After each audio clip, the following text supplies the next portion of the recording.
Today I've got 10 lists that you need to make to prepare for labor. So baby's coming soon. Let's get these lists in order. These are going to help you feel organized and ready. You may be nesting, you may be getting anxious. For me, making lists is a calming thing, and it gives me a sense of control and organization. So last month of pregnancy. So this is ideally your last month. Baby can always come early, of course, but this is your final to-dos during your third trimester. It could be cleaning certain things in your home, different appointments you need to schedule or book. It could be doing some meal prep or like freezer meals, things like that. It could be grocery shopping, doing a bulk, like stock up on pantry items so you're not having to shop those first few weeks when baby's home. So last month of pregnancy, all your to-dos on your to-do list. Number 2, a packing list. This is going to be packing for everybody, yourself, your spouse, or support person, your baby. And then if this is not your first child, packing or preparing for any older children if they're going to be leaving your house while you're delivering. Or also it could be for pets as well if they need to go to a kennel or be taken care of by somebody else. Number 3 is last minute items. So I literally made a last minute items list. At first, this was a packing list of last minute things to throw in the bag, but then I made it into a last minute to-dos as well. Things like take out the trash before we leave. I know that sounds so silly, but I like to leave a clean home. It was also things like take a final bump photo at home. I wanted that for just sentimental reasons. And then this third list of last minute items kind of goes into my fourth list of early labor. Early labor could be comfortable and you're doing some of these things like tidying up your home. Early labor could be miserable and you're just laboring. So again, it was like that final bump picture. One thing early labor that if I had time and I felt like I had time was to take a shower, do my hair. Nothing fancy. I'm not a fancy person, but just feel decent going into labor. It could also be like a final load of laundry just to have everything caught up. So that was my early labor type list. Number 5 is my hospital check-in. So this was like general hospital information. You can find lists to help you with this online. It's like things I wanted to make sure I had written down to not forget them, and also in case I was feeling so uncomfortable I wasn't really wanting to talk and my husband needed to answer for me. So things like, are you allergic to any medication? Did you test positive or negative for group B strep? Some general medical and health questions, mostly pertaining to pregnancy and baby, but also a little bit about yourself. Again, like being allergic to any medications. 6th was a birth plan.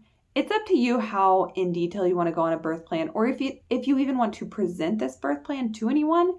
I think you and your spouse should go over a general birth plan of things that you want or desire or kind of expect to happen or envision.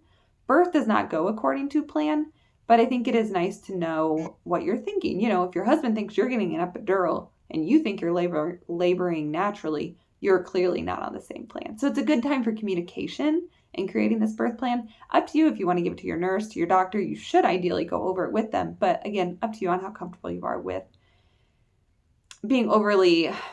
I feel like birth plans can be seen as bossy sometimes and kind of get a negative rap, I feel like, from healthcare professionals sometimes. I think it really just depends on your environment, though. My 7th list was positive affirmations. This was for me. This was my personal list. My husband didn't need it. My care providers, nobody needed it. It was just quotes. It was sayings like, my body is strong. My contractions are not stronger than me because they are me. Things that I found online. And it was just something for me to have, something to focus on, something to read, words of encouragement. I wanted to labor naturally for a very long time, so this was something I felt like I needed to have. My 8th list is a kind of to-do list for dad, or if dad's not there, like a support person. This was things to do during labor for me, such as offer me water or like massage lower back, say words of encouragement, take a few pictures, like sneaky pictures while I'm in labor, because again, memories. And basically it was just a to-do list for them. Now, I did tell my husband before going into labor, I may not want the things on this list. These are just ideas. Like, for example, counter pressure on the lower back. That might feel amazing, or you also maybe like, don't touch me while in labor. With my first baby, I had no idea what I would want. But these were just ideas and suggestions. I didn't want my husband to feel lost in what his job was or his role was at the time. So again, ideas, suggestions, and I told him to ditch them if I felt like they weren't good at the time. So number 9 is a visitor plan. This again is more for you and your husband to talk about and go over. What's our plan for visitors at the hospital? What's our plan for visitors at home? How quickly are people going to come? I know one thing for us was we wanted to make sure when we arrived home, no grandparents were at the house, no family at all. But we didn't want to arrive home and grandma and grandpa were there. We wanted to arrive to our home with just our baby and have those first minutes and hours to ourselves and just breathe that sigh of relief that we're home as a family, and just have that time to ourselves. It could be rules you're going to have, such as like hand washing, things like that. Totally up to you and how strict you are on this. And again, it could just be you and your husband making sure you're on the same plan. If your husband thinks you're going to have 3 people over the first weekend and you're thinking all you can handle is 1, it's good to have that communication. And again, this also is one that may need to be flexible. If your birth went smooth, you may be feeling great. You may be feeling up to visitors. If your birth was rough, you may be in a lot of pain and you may be like, the last thing I want is to be around people right now. So keep that in mind. And then my 10th list is breastfeeding tips. I'm a breastfeeding mama, so if that doesn't apply to you, skip that list. But I wanted to have a list of tips and information that I found online. So I did a lot of research before my baby came. But I knew I'm going to be laboring, who knows how long, I'm going to be sleep deprived, I'm going to be exhausted. I have this brand new baby in my arms and I'm trying to nurse them. And you can get information overload and overwhelm and you're trying to remember everything and you're exhausted. So I made myself a paper copy list of tips and tricks for breastfeeding. It had advice for the first couple days, the first couple weeks, first couple months, and tips on like a good latch, tips on when your milk's going to come in, and knowledge basically. And it was just my quick reference guide. I actually made myself a little breastfeeding basket. It had my Haka in it, nursing pads, nursing balm, and then I had this list in there.